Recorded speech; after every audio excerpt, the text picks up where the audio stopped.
have your moment. Woe is me. I'm a victim for a moment. And then we've got to let all that go so we can move forward. The subconscious mind is running the show 95% of the time. And between the ages of 0 and 7, we are downloading programs from our environment. When you're feeling depressed, you're living in the past. You're dwelling in the past. When you are feeling anxious, you're dwelling in the future. And so, yes, the antidote is coming to the present moment. You know, our brains are so powerful, our minds are so powerful. And when we're not at the wheel, thoughts, news, gossip, it just hijacks our mind and we go into the negative. But the brain doesn't know the difference between what's real and what's imagined. Right.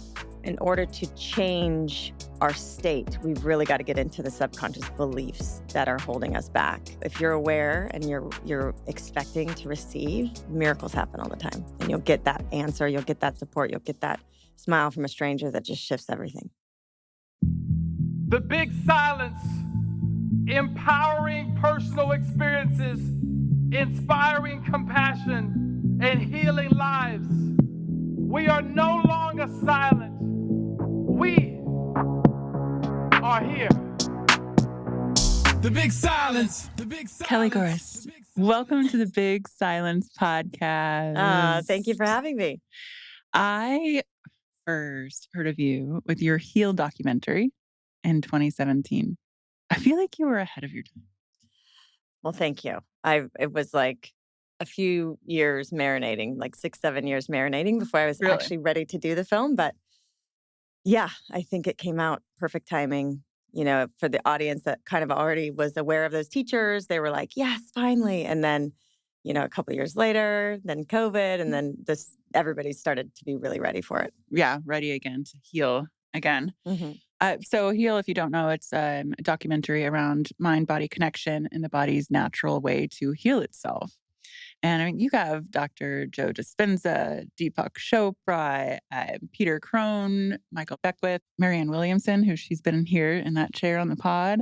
Can we go into first what made you want to create this documentary and do this research? I started questioning religion back. I was raised Catholic. And you got me. Bobby's ears are perking up. Is that a fellow Catholic brother over there? So all my, both sides, grandparents, total Catholic. And when I was going through, confirmation and everything, obviously the communion, I was like, there's all these other religions. Universally seems like there's some universal truths at the base of all of them, foundation, just dressed in different cultural clothing. So I was like, I shouldn't just follow in the footsteps of my parents. I should study all of them and then make a choice before I confirm anything, So that was kind of my first questioning of how things work, how the universe works. Then, and what God was, I was into Jesus and his stories, but I wanted to understand deeper. Then I went through high school and college and, thought that there probably wasn't a God. It was just physical matter and cause and effect. But then I got kind of depressed in college, my sophomore year in Berkeley. And back then nobody was depressed. You didn't know that word. I was just... Oh, yeah. I grew up in the 90s when my mom was diagnosed with schizophrenia and all the things. You don't talk about it. Yeah. It wasn't, you just don't talk about it. Or I was just angry and frustrated and sad and things that I had never really experienced before because I was a pretty happy kid. And I attributed it to the sun and lack of sun in the East Bay in Berkeley. But ultimately, I transferred back home, traveled with my brother to Australia during my time off. And someone in Australia gave me the book, Return to Love by Marianne Williamson. Yes. I was 19 years old, kind of a little bit lost between schools, figuring out what are these feelings that I'm feeling? I feel lost. And what I realized is once I learned that we create heaven on earth, whether we come from fear or whether we come from love, that really resonated with me. And then I was like, oh my gosh, that is my truth. That's spirituality, Yeah. And so I don't know, that kind of sent me on my spiritual journey. And then later learning meditation and going to Agape and listening to Michael Beckwith, I just really understood that we are co-creators with life. And, that's where the free will comes in. And our thoughts, beliefs, emotions, things that we put our attention on and our intention towards, that's what we kind of create and magnetize to our lives. So it became about health, but it started just about empowering people to go, oh my gosh, we have so much more power to create a reality than we've been led to believe. Yeah, and I love that. And I know the documentary is 2017, but I really do believe like there's a new wave of people that need to watch that and read your book that you followed up with because I believe that now people's minds are a little bit more open on how can I heal in the way that is not modern medicine. And even something that I think Joe Dispenza talks about in the docu about the placebo effect, which I'm sure everyone's heard about, how someone who has the placebo can heal because of their positive thoughts and then thinking about what happens to negative thoughts and how that affects your body and really resonating on that. What are your thoughts on that? Your biggest realization on just positive thinking? Yeah, there's two things. We've all heard about the placebo effect, but in the documentary, they all of them talk about it. But Bruce Lipton talks about the nocebo effect specifically, and it's placebo effect is positive thinking. But the big realization about that is it's not just in your head. Like, so they have this when they test drugs, specifically in the example we use in the film, when they test antidepressants, they separate, the group into two. And one is going to get the actual drug, and one is going to get a sugar pill, an innate pill that has an inert substance that won't do anything to the body. The scientists don't know who's taking the pills. It's double blind. And the people don't know what they're taking, but they're taking something expecting to feel better. And so they have assigned meaning to the pills and expect a change in their state. And what they found was, sometimes 50%, 20, 30, 40, 50, sometimes 75% of the time, the group that took the sugar pill actually reported feeling better. Now, one could say, okay, well, that's all in their head. They thought they were taking something, so they all of a sudden went into a better mood. But scientifically, when you test the brain, because of the expectation and the meaning assigned to the pill, released the exact same chemistry that drug was giving to the other group. So our brain is the biggest pharmacy, and our thoughts and beliefs and expectation and the meaning we put towards things, our perception of life and our environment, that is going to trigger the brain chemistry that we need to heal. Or on the nocebo side, if a doctor tells you that, statistics aren't good for this disease, you've got 3 to 6 months to live, 90% of people who buy into that prognosis are going to trigger that chemistry in the body to follow those, and then that statistic lives on. And it's a terrible power that we give away. Wow. That is so interesting with a diagnosis, the fear that comes on. And, what I've learned from the documentary is that 90% of visits to the doctor are stress related illnesses. Yeah. And so then what? The doctor stresses you out more. You're going to die in 3 months. Yeah. We're living in a real stressful world right now. What was the biggest kind of aha moment you had when doing all of your research and doing these interviews and meeting, patients and their stories? A couple things. I think that learning, the subconscious mind is running the show 95% of the time. And between the ages of 0 and 7, we are downloading programs from our environment so that we train our brain to be more efficient and search out what are threats, what are the good berries to eat, what are the poisonous plants, like all the information that we're getting from our environment as our brains are developing between the ages of in utero to 7 years old.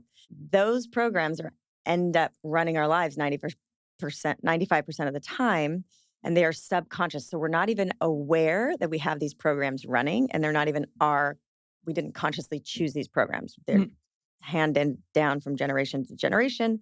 So if we grew up in an abusive household, we, develop the belief that the world is not safe or men are not safe or whatever it is. And so a lot of us try the positive thinking and do everything with this 5% of the conscious mind. And it's just not going to land in the body because the 95% of the programs are that's your body operating. So in order to change our state, we've really got to get into the subconscious beliefs that are holding us back. And that's where the work is. Yeah. I want to go back to your depression when you were growing up, and then you find spirituality. How is that now? Do you have depressive states? I must have had like depressive states in my later 20s as well. I think now it's more of feeling states. Like it's been a very intense 5 years for me and for different reasons and, global reasons, familial reasons, personal reasons. To me, depression is when you like are in that state for a very long time and it's hard to lift yourself out. Like it just, Yeah. nothing seems to work and it's an energetic, you're just lethargic and you don't have the motivation to change your state. And that was my experience.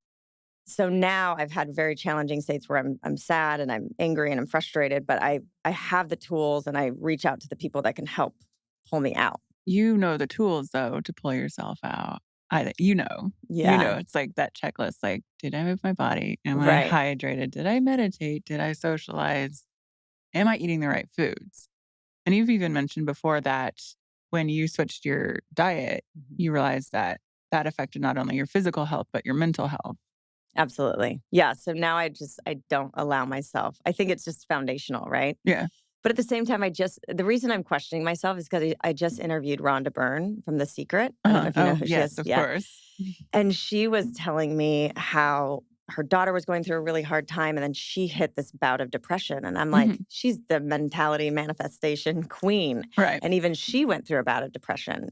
Her, antidote remedy was to really just like sit and feel all that feelings, like sit in it and Mhm. then embrace it and just hold herself and just really be with herself and hold herself. And so now I'm questioning, like, if someone like that who lives her life in the positive Mhm. um, can get hit with depression, like I'm questioning, have I been depressed and just in denial or spiritually bypassing? I know. I always think too, because I call it situational depression. Growing up with a mother who was mentally ill and going through my own decade of that and then pulling myself out of it. I've always been able to pull myself out. But I think one of the things you said that Rhonda mentioned is like allowing yourself to feel it because there's almost this stigma around feeling sadness and pain. When my mother passed away 2.5 years ago now, I couldn't get off the couch, but I was almost like I would thought something was wrong with me, and I didn't give myself permission without guilt to just feel and sink in there and be like, "This is a loss of a traumatizing relationship." And literally, and I'm gonna go on your podcast and talk more about this too, but I just did the audiobook for my memoir, and I finished it last week, and the last sentence, uh, that I wrote, and I had forgotten that I wrote it, it said, "And now the healing begins." Healing is such a interesting journey, and whether it's, sadness, depression, going back to those tools, I know, like, when I go in those bouts, I'm like, "Karena, move your freaking body. Mhm. Yeah. Movement Move." is Yeah, key for me. yeah. And people that really suffer with depression, when I've interviewed them, like the way that they pull themselves out of it is just like getting off the couch and walking and just starting to move your body and flush your Mhm. body with those endorphins. So Yeah, that's like a great. yeah. So now with the Heal brand, you started it in 2017 and you've done the docu, you've done the book, you've got the podcast. Like, what is your mission in the future for this? I mean, I think that the work has just begun, truly, like the healing has just begun for you, as that last Yeah. beautiful line of your memoir. And to go back to what you said is really profound, but that's been kind of the theme of there's a few themes of my work right now on myself, and then I share with the community. We've never been taught how to feel. Mhm. And then when you label certain emotions negative or bad, like anger or grief or guilt, or sadness, like these are things that we don't want to feel because for whatever the reason, society just thinks that everything should be rosy all the time. But Right. so I've just been really exploring like these challenges, you know, what would life be without challenges and growth and pain? Mhm. It's this duality that needs to exist. And without the dark, we wouldn't be able to appreciate the light. So really learning how it is to feel and to Yeah. sit in Yeah. the discomfort because our natural societal response or reflex is to resist. Mhm. And in that resistance, that's when you get stressed. It's when you get exhausted. That's when dis-ease starts to happen. So starting to like that first step in healing that we say in the documentary is in the book is acceptance. Like to really stop resisting where you're at, accept what is, feel all the feelings, which we're never taught how to do. Right. We're not even aware of like, what is it we're actually feeling? So just cultivating that awareness, sitting in it and, have your moment. Woe is me. I'm a victim for a moment. And then we've got to let all that go so we can move forward. Yeah, I think just allowing yourself to feel and without, I had mentioned like the stigma around certain emotions. And then once you kind of allow yourself and you kind of can sit in it and be comfortable with it. And you're supposed to feel it, like you said, to then be able to feel the good emotions. And there was something that Peter Crone said about forgiveness and in the healing process about self forgiveness and forgiving others, but only really to heal yourself. And and coming out of that victim mindset, that's when the healing starts, he said, and how life is working for you, not against you. So what are your thoughts on the healing process and forgiveness? I mean, forgiveness is such a big one. All the teachers in the film, touch on it in certain ways. It's like if you don't forgive someone, it's like drinking poison and expecting them to burn or die. It's like we're the ones suffering if we're holding on to this. And I just interviewed Nicole Avant. I liked her take on it. And her mother was murdered she came from this prominent, music executive, high society LA family. And there was a home invasion and her 80-something-year-old mother got shot with a shotgun, like really Wow. tragic Yeah. in, violent crime. So she had to figure out like, I don't want to let this murderer who's now in jail and, serving his time, thank God. I don't want to let this murderer take any more of my time or energy. He already took the most important thing in my life from me. And so it's a constant process, but she just is like, forgiving is not, it's definitely not condoning. Um, but it's just constantly being aware that anytime that person comes into your consciousness that wronged you, that violated you, that harmed you, that hurt you, just let them leave. Evict them from your mind, because I was always like, forgiveness sounds so spiritual and beautiful, like a process. I'm like, is it ever really done? Like, do you ever really feel like you can just Forget. Oh yeah, I forgive them. Yeah. And she's like, no, girl, it's an ongoing process, but it's just, you have to evict them from any sort of ownership or energy in your mind. And I was like, I like that. I know, like how I had this conversation with Zach Williams, Robin Williams' son here, and he was like, you don't want to be a forgiveness factory. I'm like, I'm not a forgiveness factory. I do it for me. He's like, but if you keep forgiving, then you're allowing people to keep hurting you. What do you think about that? Yes. And my husband is the most forgiving human. And there's something to be said about that. Like he's taught me so much about letting things go. He really just doesn't let people take up space in his mind anymore. And so many people, because he's a successful businessman, like have taken advantage of him and wronged him. And he's got a great heart. He does need to develop stronger boundaries so that these things don't keep happening. But he is so wise and masterful in the fact that he moves on with life and it doesn't close his heart. It doesn't harden his heart. There's just no resentment in his body. He just moves on. And I think that there's like it's an edge. Crazy? Oh yeah, like we are creating monsters, and I do not want to deal with monsters anymore. So it's it's an edge. He does need to, learn boundaries, but old dogs don't learn new tricks very easily. The fact that he can let go and is a forgiveness factory in a way.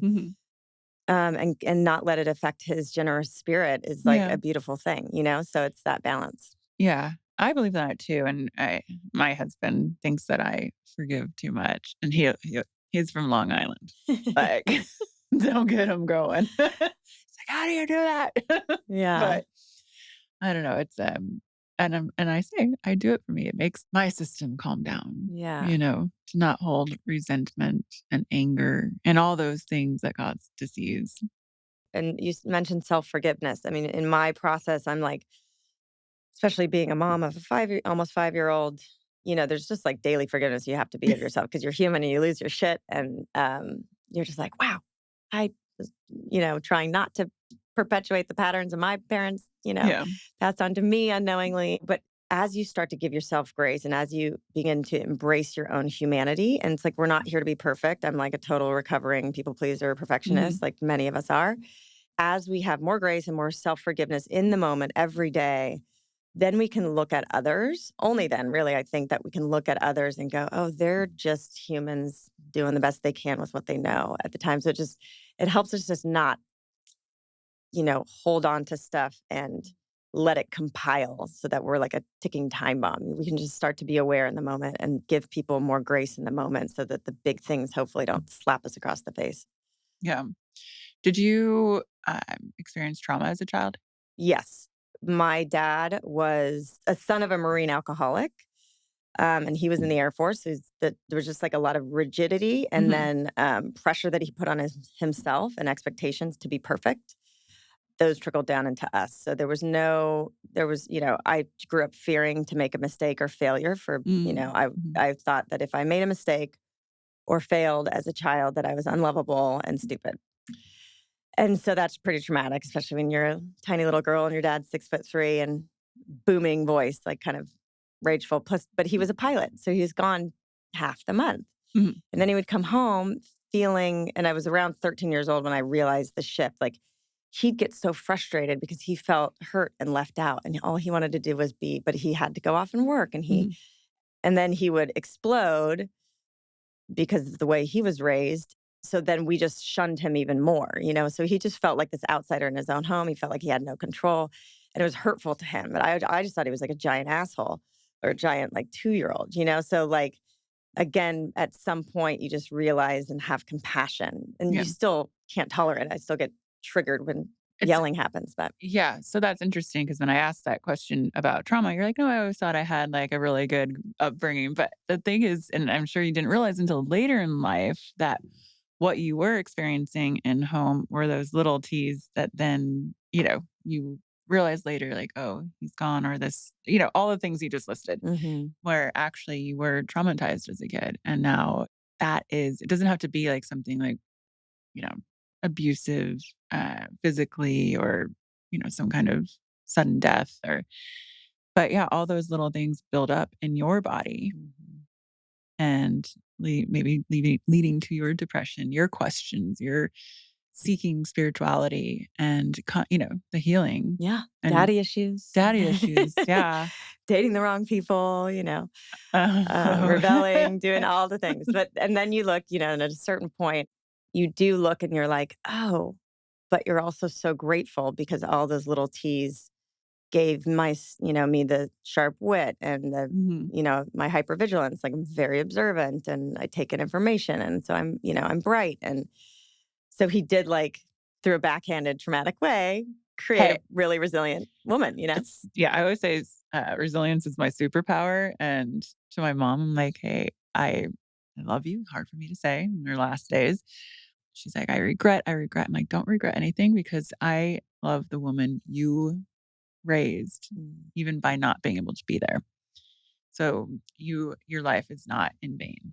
Yeah. I mean, generational trauma is a thing and it's in our body. So what do you think of generational trauma and healing from that? I don't know. I've heard it said many different ways, but like indigenous wisdom, ancient wisdom says when you break the pattern of generational trauma, you're healing 7 generations back and 7 generations forward.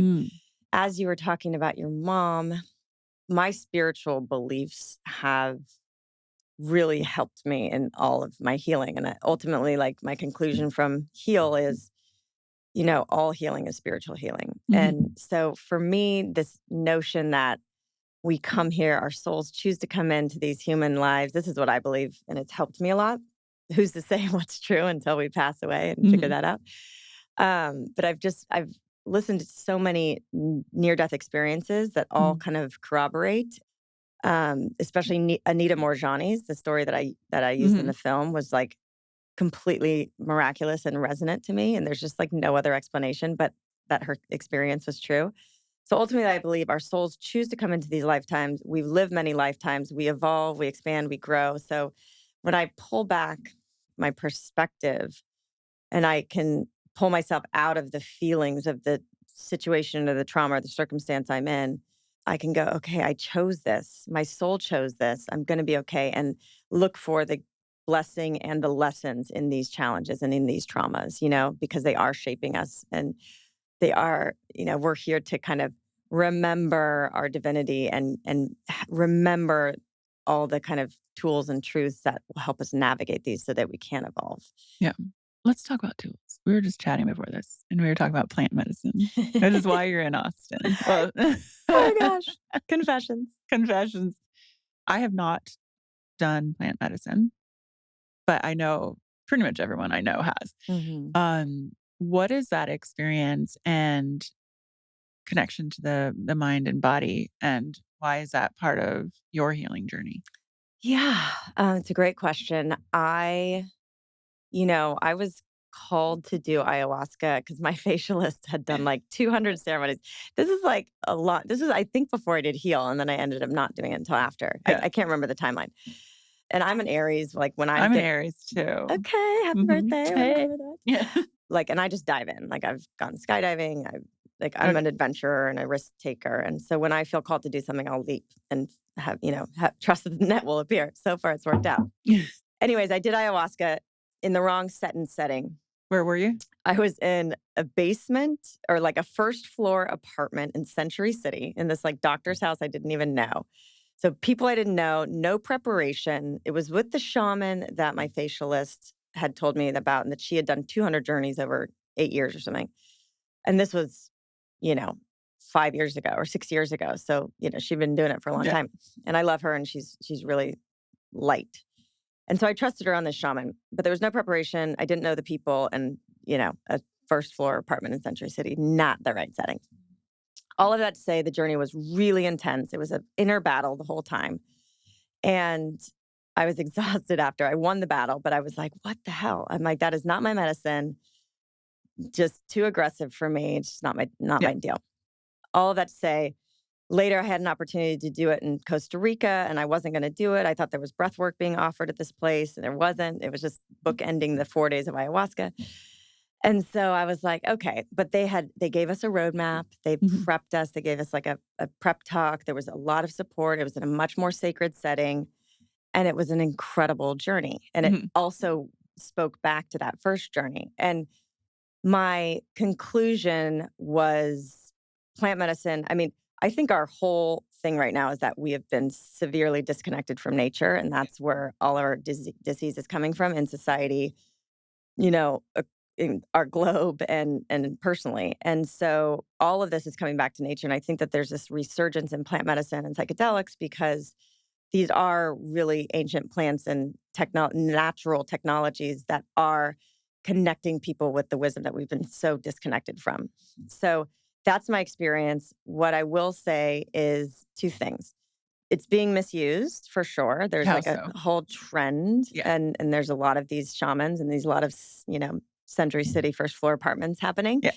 And it's just not supportive. So some people are doing it, to get that experience. But if there's no integration, if there's no sacred container, it could, throw you off. It could whack you out. Yeah.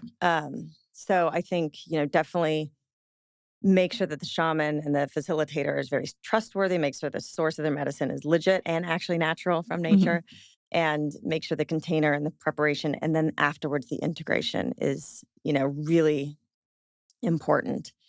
So that's one thing. The second thing I'll say is I experienced this healing technology called Immortal. It's this chamber of healing. Yeah. Have you done it? No, I haven't. Okay. But I know what you're talking about. Yeah. I've been in touch with the founder. Okay. They were just at Collective. Yeah. And So it's amazing. Yeah. And I was talking to Brian, the founder, yesterday, and his partner, Rob, 2 just lovely humans. Just like you could tell they're just beaming love and light and clear intelligence because they've been entrepreneurs forever and very successful business builders. Brian was telling me that as of 9 years ago, he was like, he would never have, there was no spirituality. It was just business. It was, and he did a plant medicine journey and it completely woke him up. And now he's created this incredible technology for healing. And as I'm lying in there, I'm just like, wow. I mean, when we do, I've just known so many people that have just gotten such divine downloads with that connection. Yeah. And so, when you're called, you must be called. And when it's the right environment and the sacred container, and you really have reverence for their plants from nature that ancient indigenous cultures have been using for healing. I mean, the iboga plant from West Africa, they're doing in clinical settings now in this synthetic called ibogaine, which is taken from the iboga plant. They used to do it for initiations for hunters going out, and it'd make them like really clear, like detox their body and make their brains really clear and alert so they could go hunt and get all these, a bounty of meal. And they discovered that like one session of ibogaine can heal opioid addiction. Well, without all the physical detox symptoms. So there's, again, if administered correctly and with the proper integration and with a reverence of the intelligence of these plants and natural technologies, like very powerful and potent. And I think it's a bridge to bring us back to nature that we've been so disconnected from. Yeah. I like that perspective of it. I just am too afraid because I used to do so many drugs back in the day. And I'm like, I just don't like to lose control. Yeah. But who knows? One day it may call. I get that. I totally get it. But it's not a high. It's not a fun high. No, it's like personal development work. It's like crazy. So I understand because it is intense. Yeah. What are your thoughts? I mean, well, you've come to the right place. Austin's got all the stuff going on. What are your thoughts on like MDMA therapy? I've never done it. I've done MDMA in a recreational setting. Just again, true confessions. Got nothing to hide. I prefer a president who's inhaled and tried stuff. You know what I mean? I'm just going to give a little anecdote. Like you did MDMA back in my 20s or whatever, when everybody was doing ecstasy and stuff, and then I went to pure MDMA, and the experience was just very heart opening, and you just feel good. You feel buoyant. The music moves you in a different way, and you just love everybody. I mean, that was just the bottom line of the experience. And then I remember talking to my brother when he met his second wife. And he was so in love with this girl, Amy, that he ended up marrying. And as he was talking, I was like, that's what MDMA does to you. It's just this like expansive, like your energy, you just forever Energizer bunny, like, because you're so amped on love and you're so expanded and you're like floating, a foot off the ground. And so now I've heard of instances where MDMA is being used in couples therapy. Mm-hmm. And I think I just heard of an experience where this couple that was married for 20 years or something, their therapist did an MDMA journey with them. They ended up still going down the divorce path, but the love and the respect and the tone of that divorce was completely shifted after that MDMA, because they just connected at the heart level. Ego died away, and it's just like, I mean, that is very powerful and beautiful, I think. Yeah. But again, administered in the right way with integration. Right. And administered, integration. And with, I've had a lot of doctors and psychologists who do MDMA therapy or ketamine therapy. They're like, you have to do it correctly. It's not one and done. You also have to go to talk therapy and other things and have a healthy lifestyle, meditation. It's like true wellness. It's a lot of work. And I always say that sometimes it's easier to just be in that depressed state, that disconnected state. What would you say to someone who is in that depressed state, disconnected, getting sick a lot?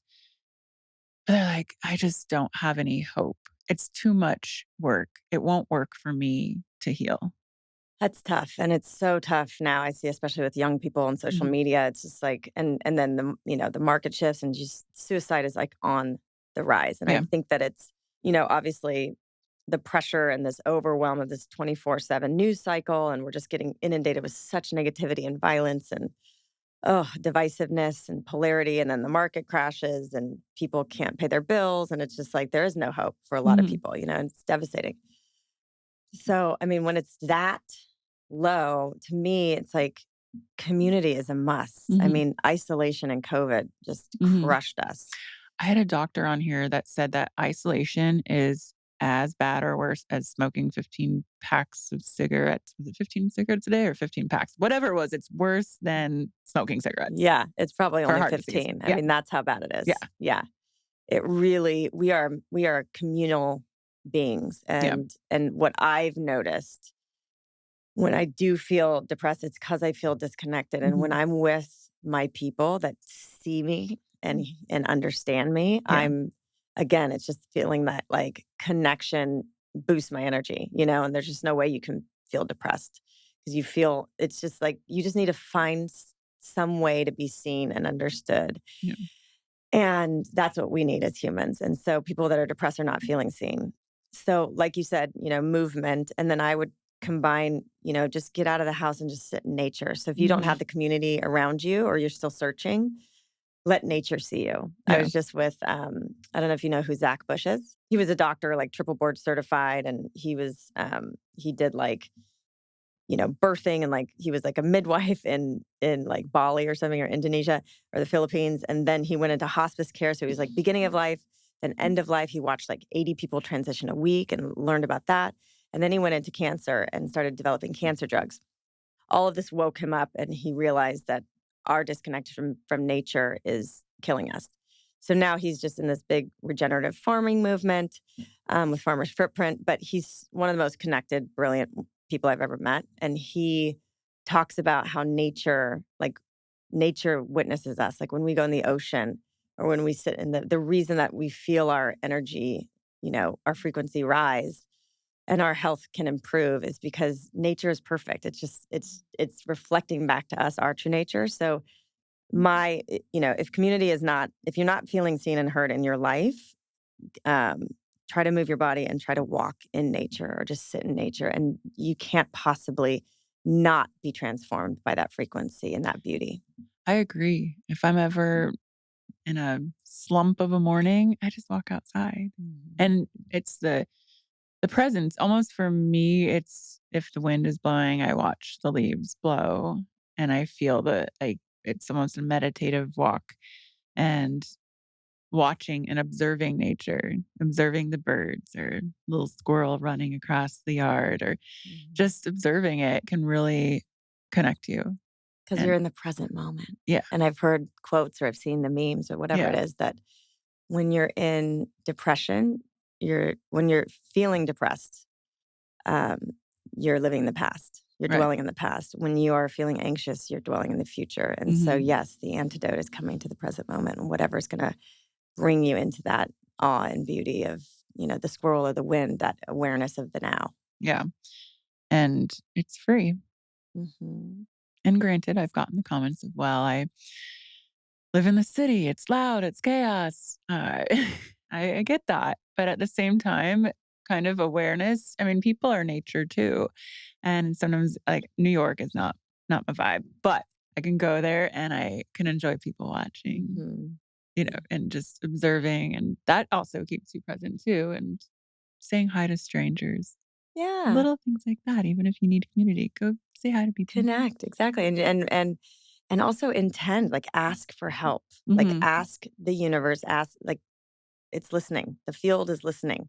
And when you have that intention to heal, to feel better, to get through your grief, like, or, whatever it is you want to manifest or shift, it's like setting that intention, saying it out loud, writing it down. Like you'll be so, if you're aware and you're expecting to receive, miracles happen all the time. And you'll get that answer, you'll get that support, you'll get that smile from a stranger that just shifts everything. What is the most interesting, exciting story that you have about manifestation? There's so many. I'm like just in awe right now of the miracle of life. But I'll tell you when I first learned about it and what I did. So I saw the movie The Secret. Yep. I started gratitude journaling, like Bob Proctor said, where you start to journal and you say, I'm so happy and thankful now that, and you write something that you wish you had as if you already had it. So like, say you wanted a baby. I'm so happy and grateful now that I am pregnant with a healthy baby girl or whatever it is. And you just write that over and over. And it feels silly at first. And you're like, dear God, have nobody read my journal. So I started doing that. And within 3 months, it was like almost exactly 3 months, I was waiting tables and as, a air quote, starving actress in LA. And doing fine. But within 3 months, I manifested this like 6-figure job where I was working part-time, making over $100,000 a year.